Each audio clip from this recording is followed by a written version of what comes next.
awkward? It is awkward. Does it feel awkward right now? Yeah, I feel awkward. For those that are wondering the format, we're gonna do So the we're gonna do the broadcast of our show for about 45 minutes. Then Desmond's going to keynote, so he's going to speak. There'll be time for questions, and then you'll notice that you have a bunch of handouts. So part of our project is Black Power Hour is an educational project. So we have the room until 10. So people are welcome to leave after Desmond speaks if they have children classes tomorrow. But if you would like to stick around, Todd did a lot of work. He gets a lot of documents together. He's particularly been going through the Journal of Prisoners on Prisons that just came out with a recent issue where people in prison are discussing the impact of Harper's changes, what's happened with Trudeau. So there's some of those materials. So if you want to stick around and have a kind of workshop conversation about some of the issues we deal with in incarceration, what Black Power Hour does. Isaac, you're here. I don't know if I'll volunteer you, but if you want to have a discussion after, we'll leave some time for that. Does that make sense to everybody? But don't feel rude if you can't stay for that. I understand that people have kids and commitments and, you know. All right, Mike. YouTube. YouTube. There's a problem. Should we just do Facebook? All right. Facebook. Well, maybe we should just start with Facebook. Okay. Or do you guys want to wait? I'm good to start with Facebook. 60 seconds for Facebook. All right. How many people do we have on YouTube? Oh, How many? 11? Yeah. All right, we starting. I know I'm one of them. Desmond's one of them, so it's like 9 people. All right. My mom's one of them. Oh, there you go. I just posted to Facebook too, so I'm All getting right. on the YouTube. Let's do it. I'm going to give like 10 seconds of quiet so that I have somewhere to cut this podcast later. You like that, don't you? All right, so just quiet for like 10 seconds and then I'll start. All right, what's good, y'all? Welcome to the Black Power Hour Live. My name is Israel, and I got my co-hosts. I'm Elle Jones. To my right is Dr. Todd? Dr. Trapp, and we have our guest. Desmond Cole. So before we jump into our topics, we just want to give you a bit of background on the Black Power Hour. You guys should all have leaflets. If you don't, there's more sitting up here. So the Black Power Hour was started by request of African Nova Scotian prisoners who wanted more material to address their history, their culture, and the issues they were going through. In particular, we shout out our co-founder, Ed. He obviously can't be here tonight because he's incarcerated, but it was his efforts that made this lecture happen tonight. He saw the Desmond Cole documentary. They had hooked up a bit when Desmond was here last time, and he also saw the documentary on Black Lives Matter Toronto, and he wanted us to be able to bring that energy into our community and to host some of these talks. So it's through Ed's work, Ed's energy, Ed's vision that we bring Desmond Cole here tonight. So much love to Ed, who can't watch any of this, but wanted you all to be able to participate. Yes, shout out Ed. Shout out to all the good work that you've been doing out here for spreading the word on this, for helping to organize this. I got to see Ed's community at church this past Sunday, so despite the fact that I haven't been able to actually see him while I've been here in Halifax, I did shout out his people, and we just want to say, Ed, you know, we're thinking about you, and I can't wait to see you sometime in the future. And we'll get into why we couldn't see him, because it ties to some of our issues around discipline and things like that. Very so true. We'll talk about that later. But to kick this off, so Desmond, you're in Halifax. Yeah. You've been here for 4 days, so you came at a particularly intense time. So I guess so. First of all, I want to say thank you to everybody for coming here. It's a wonderful audience. And thank you for being a part of this and for supporting the Black Power Hour. Like, with the show and the work that's being done behind this show is so very important. And I hope that you guys are going to stick around afterwards so we could keep talking about the work that's going on in the community. Yeah, you know, I came to Nova Scotia and everything started popping off. Like, is it always like this? Kinda. It's been really interesting. I have been wanting to do a lot of journalism work while I've been out here to cover a couple of stories and document a couple of things that I've been seeing since I've been out here, which relate very much to a lot of my work. One of the things that's been very much in the news, and there's some updates even on this story today that we're going to get into, but maybe some of you in this room have heard about Masu Makan. Okay, I judge from the audience reaction. The answer is yes. So, for those who don't know, Mazuma Khan is a student at Dalhousie University and is also a vice president of the Dal Student Union. And Mazuma, during the summertime, this has been going on months, but she brought forward a motion which was voted on by the entire student union around Canada 150, around this idea of Dalhousie officially celebrating and commemorating Canada Day. And Mazuma, like so many of us in this country, takes issue with the celebration of colonialism that has been and is Canada 150. So she brought that up with her student union, and they took a vote on it. And ultimately, Mazuma deciding to lead that effort drew the attention of young conservatives on campus and a lot of people who wanted to not attack the idea, but to criticize Mazuma and attack Mazuma personally. So this began happening right around the end of June, and in July, a now graduated student by the name of Michael Smith decided that he would file a complaint against Mazuma Khan. The reason for his complaint was that after Mazuma received all of this backlash about protesting Canada 150, much of that backlash, by the way, was racist backlash, Islamophobic backlash, questioning Mazuma's Canadianness and telling her if she didn't like things here, that she ought to leave. When Mazuma responded to that on Facebook by saying in part, "White fragility can kiss my ass," and that white tears are not sacred, this land that we're on is actually sacred, and we need to acknowledge that. When she posted that on Facebook, this student, Michael Smith, decided to write a complaint against her. His complaint is ridiculous, but that didn't stop the school from launching its own investigation, which has been going on now for months. And Mazuma stayed very quiet about this until last week. And at the end of last week, she decided that she wasn't going to be silent anymore. And she came out publicly and said, "This is what I've been going through for months. I've been receiving threats against my body. I've been receiving death threats. I have been talked about in all of these ways simply because I don't want to celebrate Canada Day. And I thought that we could have that conversation as a school and as a student union."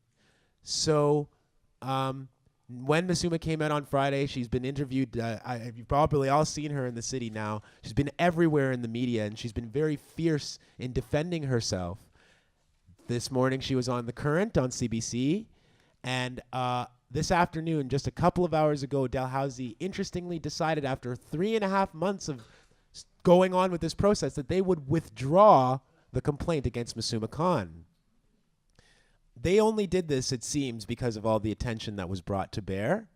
But Mazuma's already had to pay the price with having these threats against her. And she'll continue to for the next couple of weeks. No, well, for the next couple of however, like forever. I mean, it's like not over just because they got rid of the complaint. No, but I think Sorry, but not at all. No. Like this is your show too, man. But like, what I find really compelling about this whole story is that it's about punishment. It's about punitive measures that we're taking against a Muslim student, a woman of color, for defending herself against really bigoted and racist attacks. And that for defending herself and using strong language to defend herself, the school used its resources to go after her. Not as a student council, student union person, by the way. That's a misconception you need to understand. Mazuma Khan was not disciplined under the rules of the student union. Hey!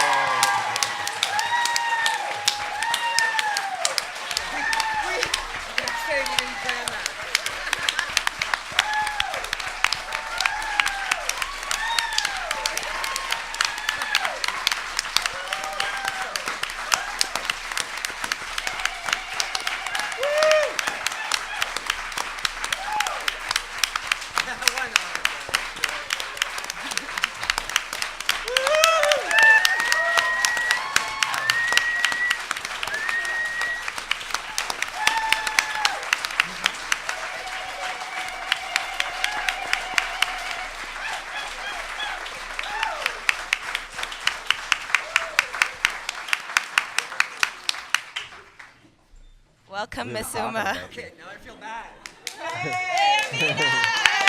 More people. Come in. You may not know what happened because this is radio. But Mazuma Khan just walked into the room while we were talking about her. Hello.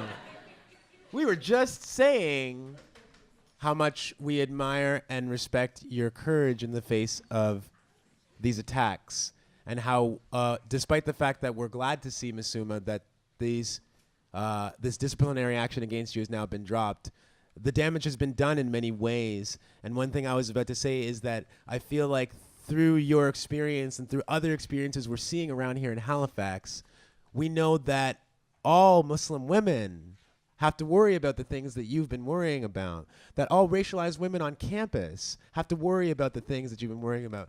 You were talking about Canada 150 and the indigenous peoples of this land. They too have been targeted by the racist hatred throughout all of this. So we want to thank you for standing tall. And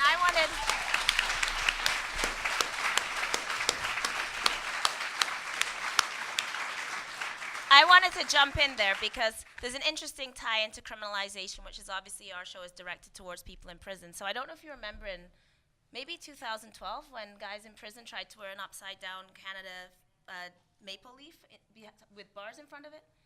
And they tried to wear this on Canada Day, and they were actually told they weren't allowed to wear these shirts as Canadian prisoners for the same kind of reasons, that they should respect Canada, that they were under the Canadian government. Shane Martinez, who's a lawyer in Toronto, shows up in a lot of raps. Shout out, Shane, if you're watching. So he actually took this case to argue that people in prison had the right to free speech and that anti-Canadian free speech was a right of people in prison. So, of course, they were using the shirts to protest the conditions of prisons under Harper. So I think it's interesting that you see in the university, in this space that people often refer to as like this left-wing bubble, you know, like the safe space of the university, but you actually see these same processes that people in prison are experiencing. Another thing that you'll frequently get on your parole reports or your pre-sentencing reports or whatever is that you're not happy about the prison system. So that's a big negative. So if you express, you know, they'll say things like, you know, expresses criticism of the prison system. So this idea that this kind of speech, which is actually criminalized within our prisons, but we see the same kind of thing that Mazuma experienced. So I wanted to tie that for, you know, people thinking about how the prison makes its way outwards in all these different ways. So we think of the carceral state as separate, right? That like you're in prison and that's this thing, and we do that to those people.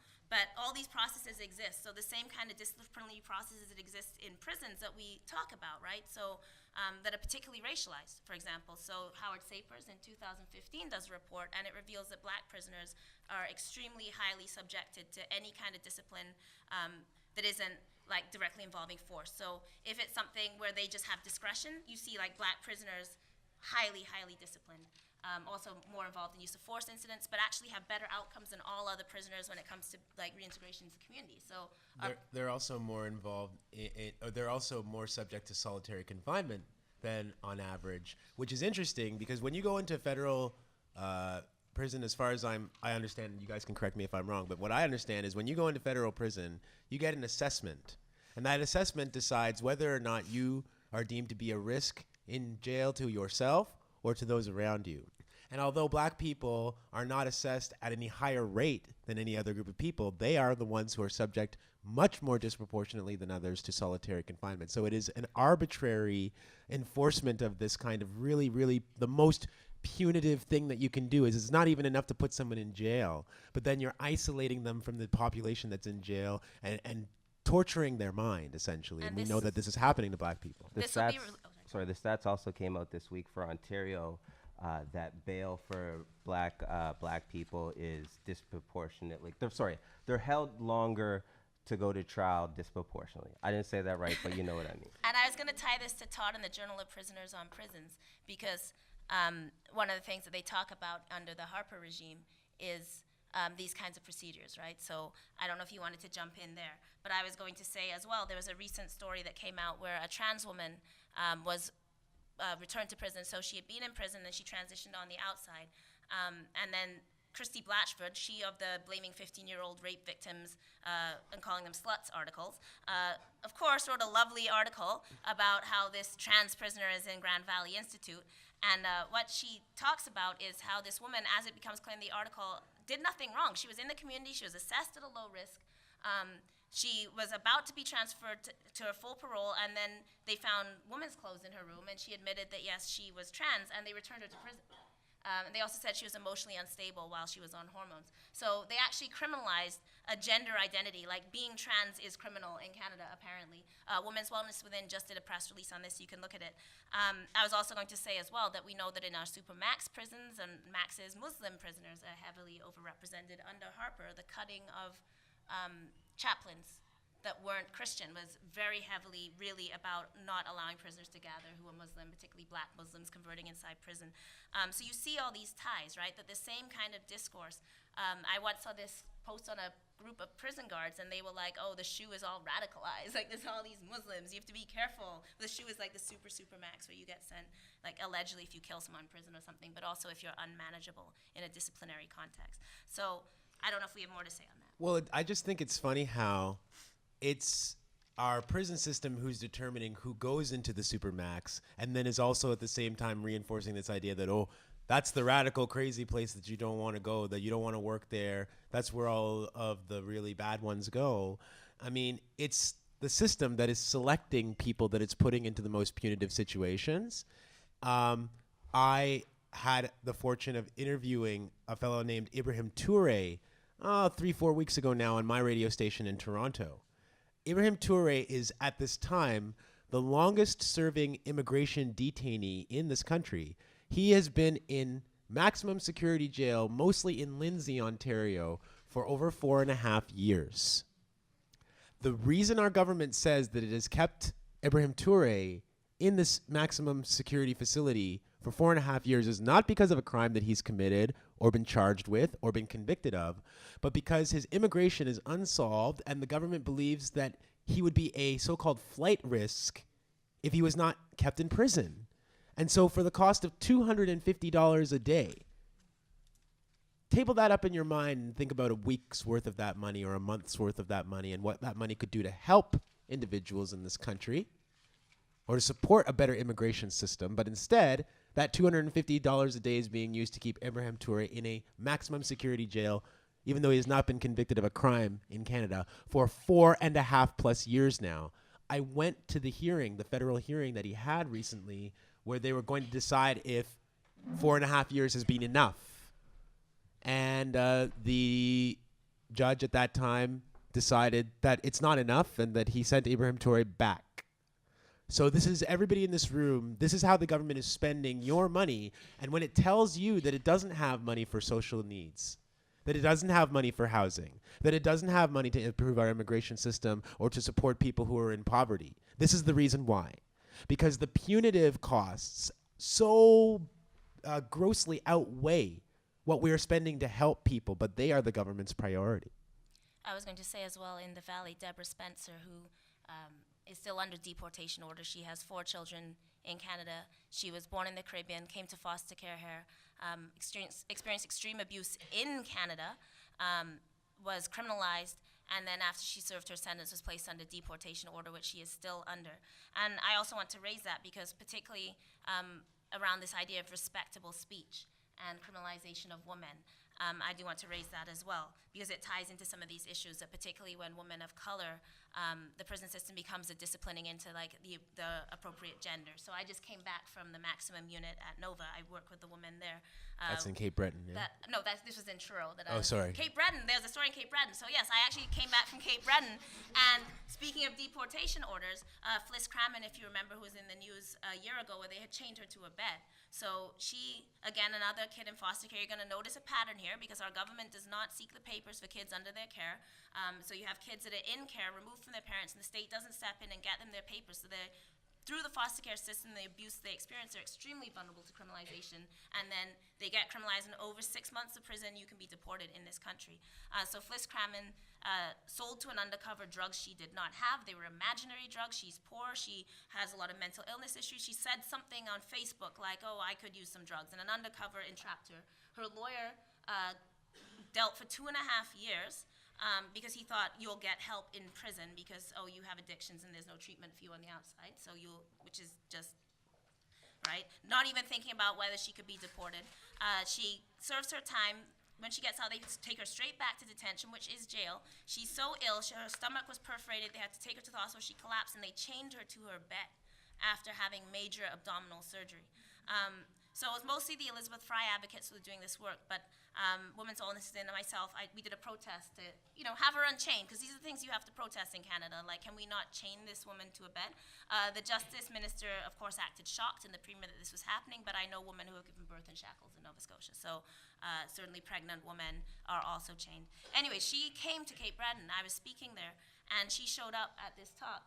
And this is, again, a woman that still does not have status. She's still in the first phase of getting her immigration, and she brought me presents.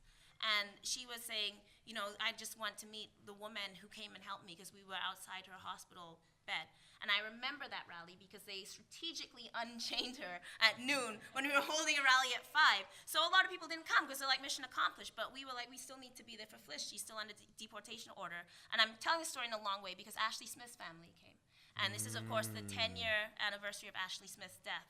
They just held the ceremonies yesterday in St. John's. None of those recommendations have been implemented.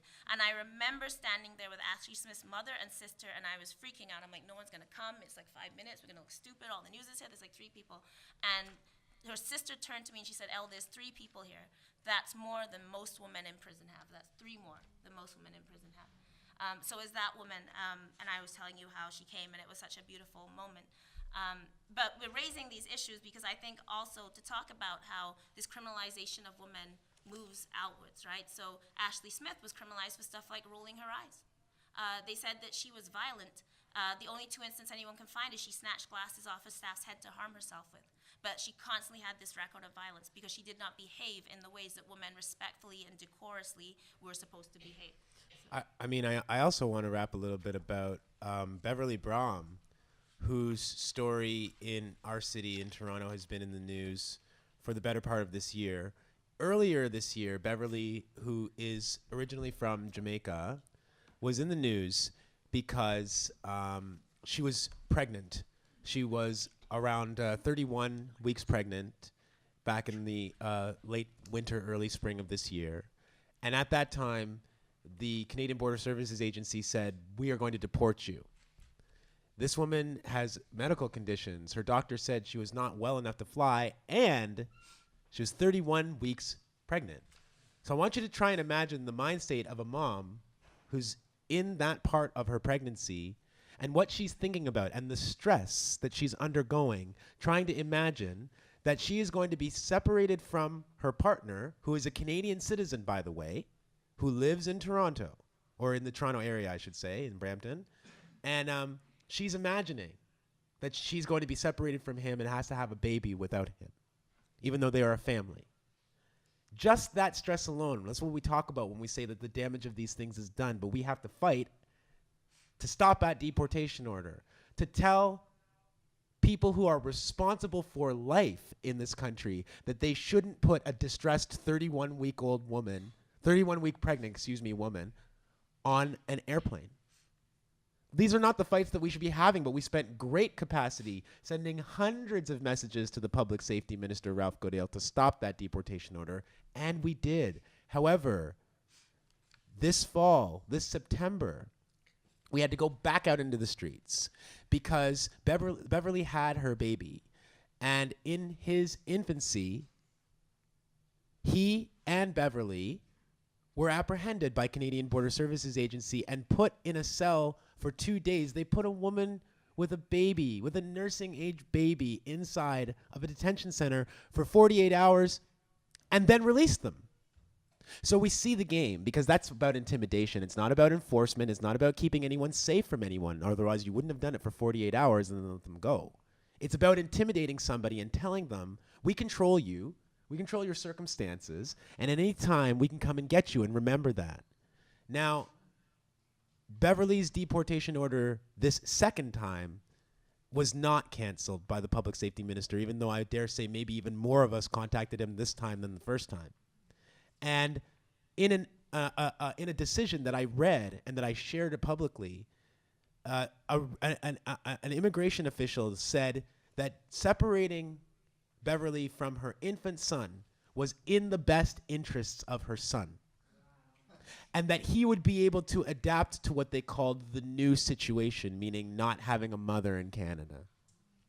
So these are the fights that black people have to fight just to be able to like hold a little bit of ground. This is not moving things forward. This is fighting the very weight of the system that's on top of us all the time. So then when people say that, oh, you know, if you're white and somebody identifies you as white, that this is what oppression is in this country, so then I can threaten other people to go back home under a system that is literally threatening people to go back where they came from. You can see, you know, how this speech that we may take as, again, because I always push back against this idea of, you know, that everything that happened in university is just like babies that are in this, you know, like sheltered liberal world, and it doesn't tie to anything, because what we see happening here, we see in intensified ways moving between the prison and society. I think those points are important to identify. I know Todd has an essay here. So Todd, if you're wondering who is Todd, Todd, Trap who is man. Todd? Who is Todd? Trap Why is man. there a white wondering guy who I here? am. Oh, and shout Professor out to Trap Martha. man. We were talking about, I don't know if you were here when we were talking about the press release you just did. So this is Martha Painter from Women's Wellness Within.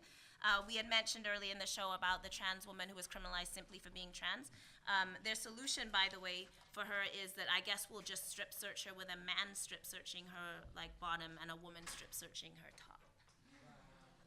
So this is our jail's idea of the appropriate treatment of trans people, which, by the way, is already challenged in court in Ontario and already to be found a violation of rights because the police were doing this to trans women. And this was already argued, but now our prisons are doing it. And as Martha knows, this also happened in Nova, and the staff are continuously arguing that the violation of rights is their having to strip search trans women, not women of all gender identity, you know, not women being strip searched, but they have to strip search trans women. So they see that as a violation of their rights. So shout out to Martha for getting that press release out and the work you do with Women's Wellness Within, which is very tight. So shout out to the women who endure. Yeah, so Martha does a lot of doula work, healthcare work, prenatal work with women inside and mothering programs. We've actually had Martha on my show too. Okay, so Todd, we were moving to you. Sorry, I'm cutting you off. No, go ahead. Todd has something, we were saying who you I were. thought you were going to tell me who I was. Todd is like, so we have many historians. I want to shout out Isaac Saini, who's obviously the head of TYP, a very, very renowned historian in Cuban history, Black history, African Nova Scotian history. Todd is also a historian. What he does, a lot of his piece in Black Power Hour is our materials. So he collects and collates the materials that we then send into the prisons.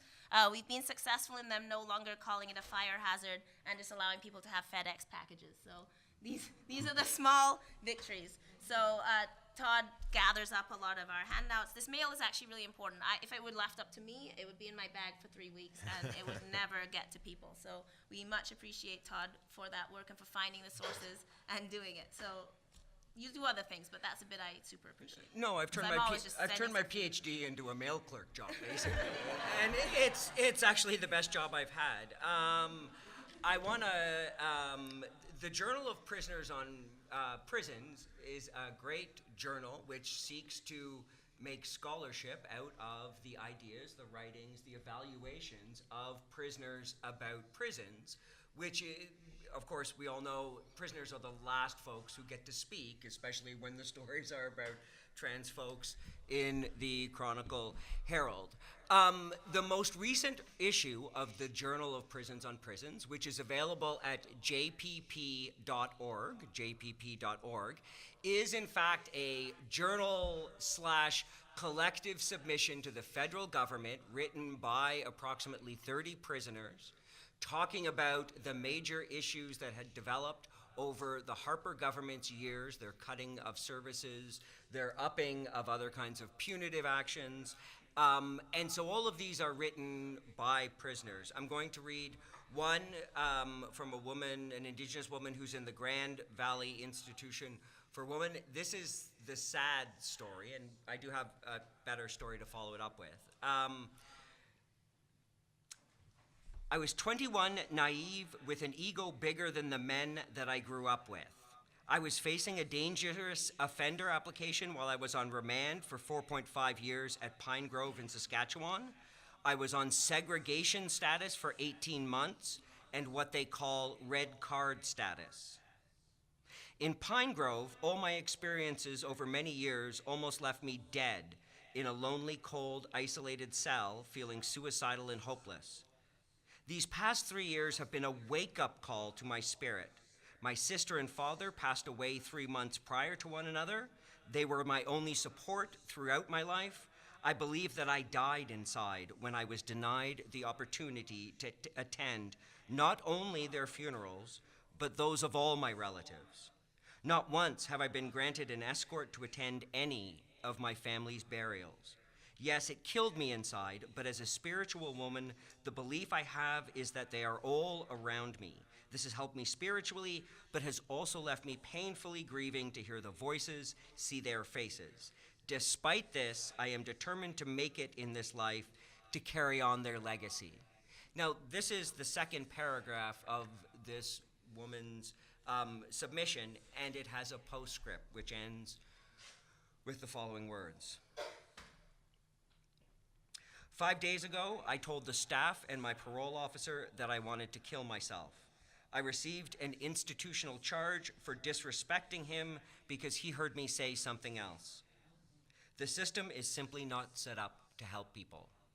And we hear stories about this kind of treatment all the time. Elle has collected dozens in her research of folks who are denied meds prescribed by doctors, made to feel as though they're criminal for asking for meds prescribed by doctors, and who don't have much hope of help when times get really tough.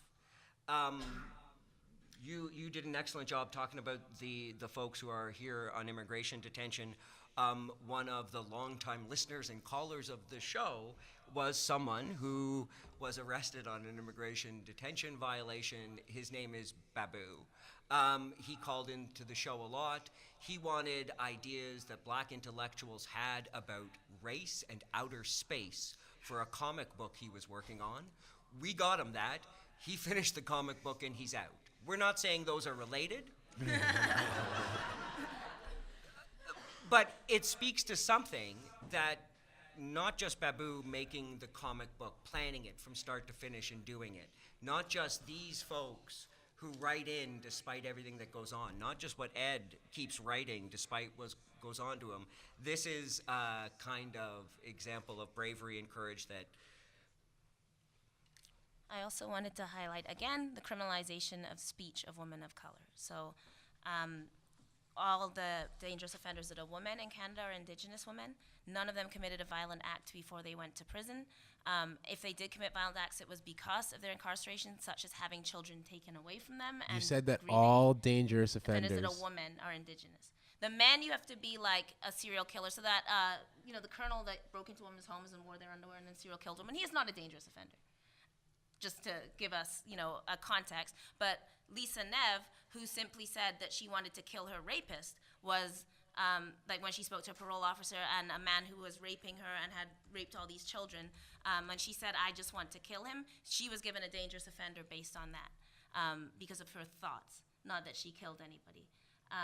So we see this repeatedly within our system. It's all Indigenous women. And again, like, none of them have committed violence. The violence has been done to them. Can you help me understand a little bit more? Because we had tried to arrange a visit to go and see Ed when I came out here.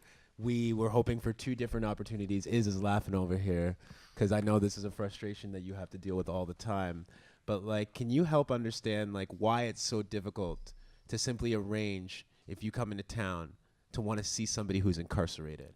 So we'll go back and forth. So first of all, there's construction going on at Burnside. That's really important because most of the guys have been shipped out an hour and a half away.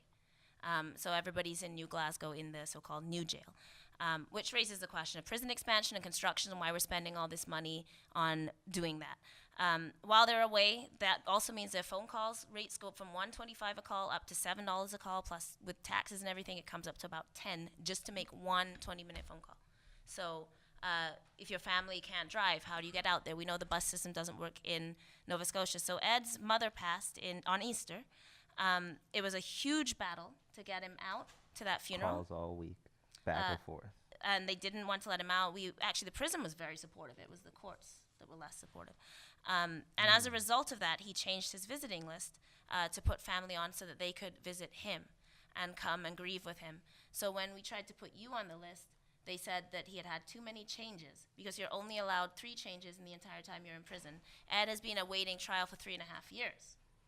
Awaiting trial. That means remand, folks. That means not convicted of a crime. Right, and he was almost forced to self-rep, by the way. So, That's a whole so in other 3.5 years, you're allowed to make 3 changes. So if you say have your girlfriend on there and then you don't speak anymore because you've been incarcerated for 3.5 years, you're not supposed to make that change. If your family members pass during that time, which happened to him, you're not supposed to make that change. So you were not able to get on because there had been too many changes to the list. So that piece of bureaucracy prevented the visit. And the thing that annoys me the most is that it's like an hour and a half down and hour and a half back. I do all the driving. And then you get there and you wait in the room, like the little waiting area for like a half hour because you have to be there a half hour early. You can't have your cell phone. So we're forced back into the caveman era and we have to talk to each other, which isn't really a bad thing. And then you get like, what is it, a 50-minute visit. So Over phones, no contact. Yeah, over phones, no contact through the glass. And they have... It's not very sanitary. I put my hand in puke once. I wasn't very happy with that. And that's all like for, so 3-hour drive, the gas money, all that, and it's for a 50-minute visit. So like even just... And they have the creepiest children's books in the waiting room. Yeah. So they have this series of books about like visiting your parents in prison that are supposed to... Yeah, so I mean, let's talk about this for a minute. The idea that there are enough children with parents in prison that CSC thought it was worthwhile to publish books to teach children about visiting their parents in prison. So let's just digest that we don't actually just take the parents out of prison so they can parent their children. So they have this series of books. It's like Justin visits his daddy in jail. And the book is the creepiest thing because it's like this kid going on, I haven't told you about this, this kid going on this visit to federal prison to visit his dad. And it's like, oh, you know, I drive with mommy and I haven't seen my daddy in 4 years. And then they describe all the security. So it's just pages of, first we go through the metal detector.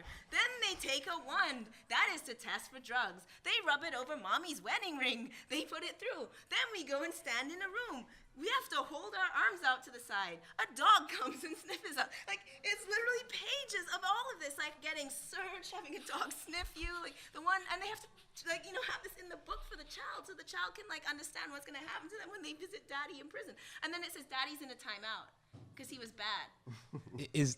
This is a strange question, but is this CanCon? I don't know. Because I want to find out who published that book and ask them a few questions about it. Right? It's a corrections facility. And then there's a follow-up, which is when daddy gets out and he's in a halfway house. So then they explain daddy. There's a sequel? Yeah, there's a sequel. There's 2 of them, which right? is when I think daddy's there's on 2. parole. And so it explains about like daddy coming home and like having to see the parole officer and like the policing inside the house. So like Look, now more the child, dogs. Now the child has to be accustomed to like why daddy has to be like surveyed. So then you teach the child about like internal surveillance in the household. It's like the creepiest thing. Watch out for the final of the trilogy, though, when daddy gets radicalized. Watch out for that one. Exactly. That's on that note. One feature of our show, we use a lot of music. That's the biggest feature for the people inside Trust, and also the biggest source of complaints, which is obscenity. We keep coming back to this language issue, and again, this is something that we face constantly on the show. Shout out to Franchella from CKDU, who have been supporting this show through really difficult odds, because we play stuff that we really probably should not be playing, but she's made a huge effort with the station to support the requests of the prisoners. If you can understand that if you're in prison and there's one time all week where you get to ask for something and it happens, how significant that can be for your feeling of agency and freedom. So this is what music on the show is for people, that they know it's theirs, they know they can request it. We've had kids come on and like say to, like, can I have this for daddy? You know, and like, so it's quite a community thing. But of course, a lot of the music is hip hop, and some of it's about being in prison, because this is the only music that talks about your circumstance. Like if you want to have a song about like, you know, loving your partner while you're in prison, that's going to be in hip-hop. It's not going to be anywhere else. So people get very upset sometimes with some of the language in these songs and will complain to us about it, you know, that it's obscene. And I always go on these rants about I think solitary confinement is obscene. But again, we're seeing this theme of how, you know, language and like, oh, if you say the F word, that's a problem. But, you know, if we put people in prison away from their children, that's not. So anyway, that was a long way of saying that hip-hop news is a really important piece. We try to keep people connected to this world. That's another huge thing we don't think about, how fast this world moves. You're in prison for 2 years, you get out, you're missing technology, you're missing what happened, you're missing Instagram, you know? So is in charge of our hip-hop news, so we're gonna do a breakdown for a minute. Yeah. All right, so I kind of do, like she said, hip-hop, entertainment news. I will keep people up to date on like new apps and just things that are going on, new movies, anything like that, just so people are aware. Because, like Elle said, when you come out after a couple years, it's awkward. You don't know how to readjust. You don't know what you've missed in all those years. You know, people coming out and iPhones exist and they didn't when they went in, and what that whole experience is like. So I try to touch on some of those things. I never ever get through hip hop news because hip hop is so global that everything that kind of gets discussed relates to something else and someone else jumps in. So I'm gonna start very quickly with a shout out to Combat Jack. Combat Jack was a hip hop lawyer, entertainment lawyer for a number of early hip hop acts. He has since transitioned into a podcaster, and this is a podcast. He's one of my inspirations. Secretly, one of the reasons why we're kind of doing this. So he was recently diagnosed with cancer. So kind of all of hip hop is, you know, sad and sending their well wishes to him and that sort of thing. So that's something that I'll be updating people on Friday. So get well to Combat Jack. And I do like the fact that he mentioned that he was going to be checking out some alternative medicines. I like that because I'm into that sort of thing. All right, a little bit of negativity into positivity. This week at Rolling Loud Festival, Little B was jumped by PNB Rock and A Boogie with the Hoodie. A Boogie with the Hoodie and PNB Rock are two newer artists. They jumped him over some critiques he made on Twitter regarding their music. He basically called A Boogie with the Hoodie Dej Loaf, which is funny because Charlamagne and them guys are now calling him Dej Boogie. So it's hilarious. But basically, as soon as he was jumped, they took his computer, so he wasn't able to play his set. But he got right on stage, and he was basically just like, I'm not mad at those guys. We can sit down and have a conversation at any time. It's all peace and love. We need to have peace and love in hip-hop. There's not going to be any retaliation or violence on my part. I just want to let them know that I love them regardless of what happened. And he did that like within 2 minutes of the altercation happening. So I think it's nice to see that sort of wave in hip-hop. A lot of the news that I bring up is generally negative, and every once in a while you just get this really great positive story. And then later on that day, they ended up having a conversation and settling everything. So that's kind of cool.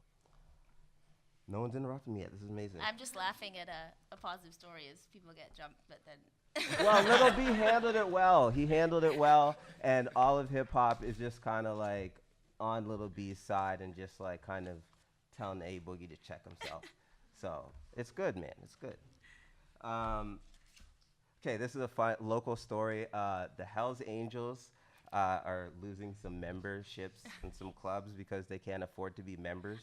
See, I don't trust this story. Funny. I don't either, but it's just funny to me that they can't afford to be gangsters. Yeah, so it's like, hilarious. neoliberalism comes to like, but I also think it's lies because it's all written by the cops. And I don't trust any story that comes from the cops. Well, I think it's hilarious just kind of how they painted this story that they're losing membership because of they can't afford it. But then when you see how they criminalize black gangs, you know, like with the HOK story, basically like, you know, 44 people being arrested or whatever the number was, they found X amount of money, and when you break it all down, it's like less than $200 per person, but they make it sound like it's a huge amount.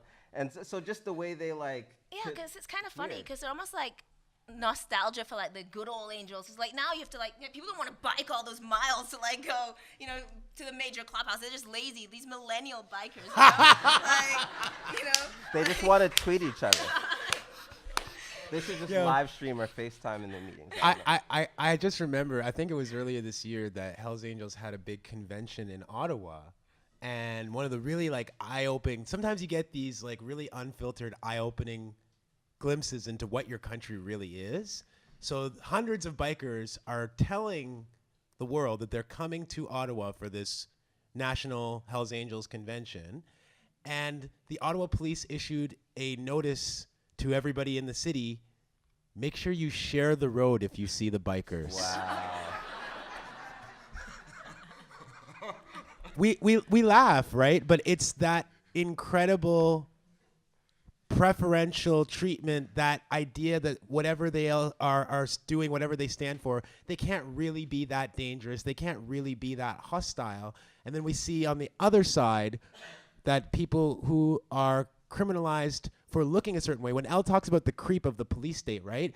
These are folks who are known to be involved in organized crime, and they're given this deference. But people who have never committed a crime, who are simply walking down the street because they're black, are seen to be members of a gang.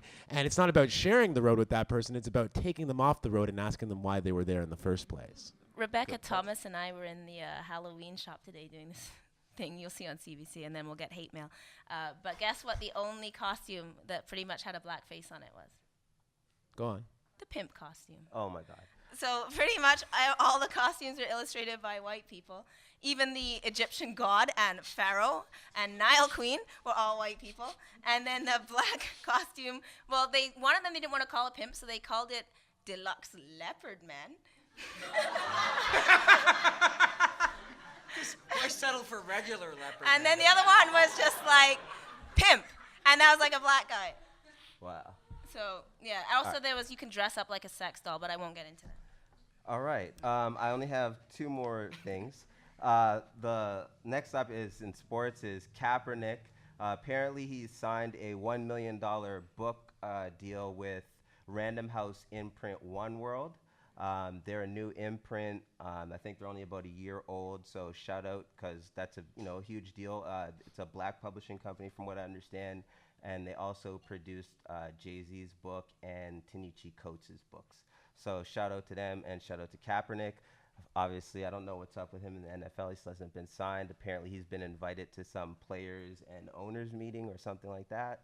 Or coaches and owners. He'll never play again. No, I don't think he'll play again either. And to go to a local thing on that, I don't know if people remember when Craig Hodges was briefly here coaching Shout the out to Rain Craig Man. Hodges, Shout my out favorite Craig Hodges. basketball player ever. So he had gone to the White House in 1991 wearing a dashiki and handed George Bush a letter demanding that they not only pull out of the Iraq War, but also an end to poverty, policing in the black community. The contents of that letter had not been made public. I actually got to see it when he was here. Because Craig Hodges used to have me come to the locker room. I don't know if people know this. Like, What?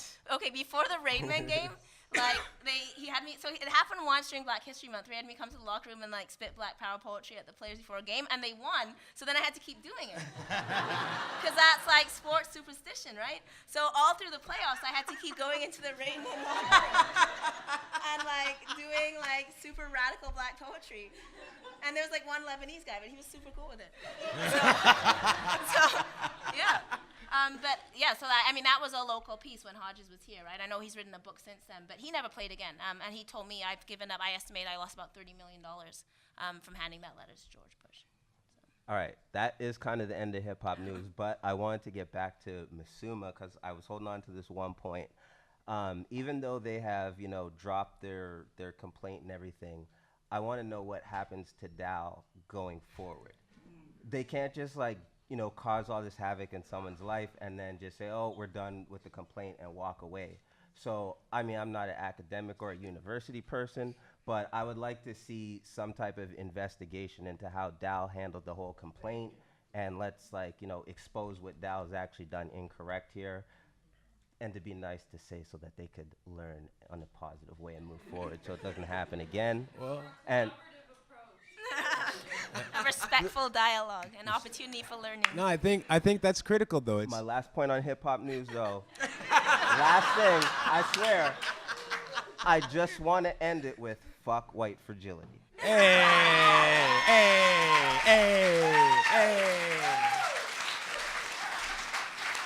That will get CRTC complaints. Oh, we're going to be off the air. It's all good.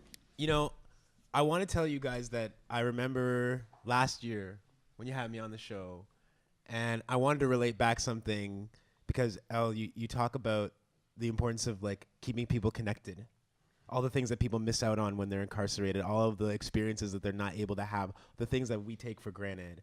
And I remember that there was a young woman who came on the air that day, and she read a poem that she had written because she was very close to getting out, I remember, and she was kind of reflecting on that time and reflecting on the things that she was maybe thinking about doing when she finally got out of prison. And we lost the call twice. So she ended up having to, be patient with us, and we tried to get her back on the line 2 separate times. So the 3rd time that she started in on her poem, she got to say it all the way through. And I was just really touched, because when that happened and when you guys were so patient and, we're going to stay on it and we're going to, Desmond, hold on, we're sorry, it's not usually like this and everything, I just was really, really, that made a mark on me, because it showed who this work is really for, how much you guys really, really care about those little things, about that little chance that somebody gets to express themselves and to have that moment. So, I salute you. I salute you guys for the work that you're doing. I see the difference that it's making. And it's an inspiration to all of us in the rest of this country who maybe don't know a lot about incarceration, because the nature of incarceration is to keep it away from the public view so that you can do whatever you'd like. You're helping to shine light. You guys are helping to shine light, and you're setting an example for the rest of us that we actually not only need to go into those spaces, but we need to build community through those spaces. I don't believe in prison. I don't want there to be a prison system in the future, but until we get there, we can never abandon folks. And I just salute you guys, because you never do. You're always with your people. Thank you, Desmond. We're gonna throw to Todd to close us and move to Desmond. But I did move to Desmond's keynote, but I did want to say as well that everybody's news junkies inside prison, because pretty much all they have. So one advantage of suffering, racism all the time is then you get to be on the news, and then everybody in prison sees you and gets hype about it. And they're like, yo, I heard you on the news this morning.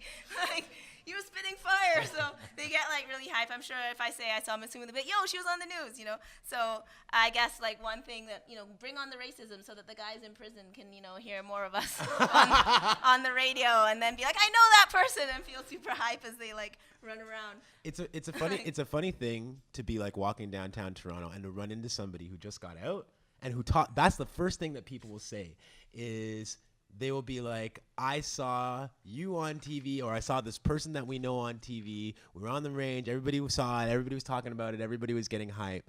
And those little moments of glimpsing somebody you recognize from the outside, that means a lot. It means a lot. I'm going to throw to Todd, because we are moving in time. We're trying to get to Desmond's keynote. But Todd has a ton of handouts, and again, please stick around after we do Desmond's talk to discuss some of this material. He has a lot of really interesting poems, different documents. But Todd. Okay, 3 little bits of news, and then I'll explain the document. One, we've talked about remand a lot, because Nova Scotia has the highest rate of remand in the country. So not just the highest rates in youth poverty, lowest minimum wage, we're also leading in the highest number of people who are on remand, and we're talking about people who are in there from 2, 3, 4 years, waiting to be adjudicated guilty or innocent, and so on. So that's very important.